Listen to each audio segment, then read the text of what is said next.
In this video, I'm going to go over how to validate your micro SaaS. If you already built something and you're trying to get your first customers, or you already have your first customers, but you want to scale it to hundreds and thousands of users, I'm going to do a live case study of how I'm planning to validate my new SaaS. So basically, I've already created the MVP. It's almost done, but there are a few small things that I'm working out. And the SaaS is called Fast Follow. It's basically a database of thumbnails and hooks. This is primarily targeted towards people that are creating YouTube videos and they just want to create videos faster or increase the quality of their videos by having better inspiration. So that's the entire SaaS. And the main part of this video is I want to explain my thought process and what I'm planning to do to get my first 100 users or first 100 paying customers. So let's go over. So this is the MVP. How do you actually validate your SaaS? So the first thing that I'm planning to do is identify the problem. The problem is the key part of the entire process because it determines everything from who you're planning to target and how you convey the message of how you plan to solve their problem. If you don't have a clear understanding of what problem your SaaS or micro SaaS or any product is solving, then I would say focus on this and make sure that it's crystal clear. The problem that my micro SaaS is solving is that it's hard to come up with thumbnail ideas and it's hard to come up with hook ideas, meaning the first 30 seconds of a video, it's crucial for a video because if people click off, then no one watches the rest of the video and then the chances of the video going viral is zero. It's hard to come up with a good thumbnail and it's hard to come up with a good hook. So these are the two problems that I'm planning to target with my micro SaaS. I have the problem laid out and now I've built a small prototype of how it would work. I personally found that having a prototype is a lot better than just having screenshots or an idea because people can play around with it and they can give you feedback.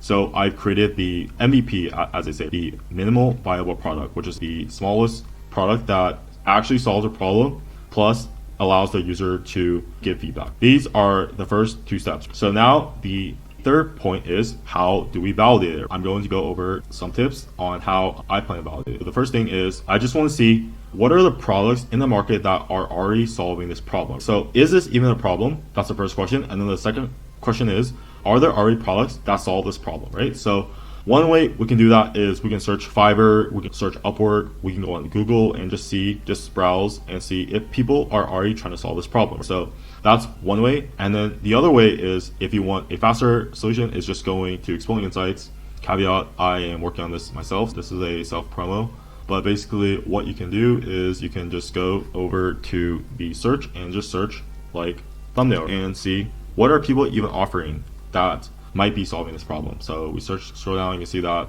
design an amazing quality thumbnail. This has already made over $100,000. Design catchy thumbnail. This has made over $30,000. So this is just one sign that this is a proven market, right? So people are charging $15, $10, $15, whatever. So this is the price tag and the validation of how much money people have already paid. That's the first point, which is just checking to see if there are already products. There are, so that's a good sign. Now that we figured out that this is a problem and there are products that solve this, now we have to figure out who might actually buy this. So I'm just thinking from a personal standpoint that people that create SaaS products that have YouTube channels, these people are a potential customer. People that maybe run agencies and they have to create a lot of thumbnails or a lot of hooks for other YouTubers, this is a potential target customer, which is like people that run agencies or service a lot of YouTubers. That's another customer base. 3, maybe people that create thumbnails themselves. There are people on Fiverr create thumbnails. There are people on Upwork that write scripts for YouTube videos. So that's another potential customer, which is like freelancers. These are just the 3 examples that pop off the bat, but there are probably dozens and dozens of more. I found that it's better just to stick with a small set of people first, and then if these don't work, then we can keep trying other target audiences, but focus is usually pretty good. So I'm going to start with these 3 and I'm going to think, how can I reach these people, okay?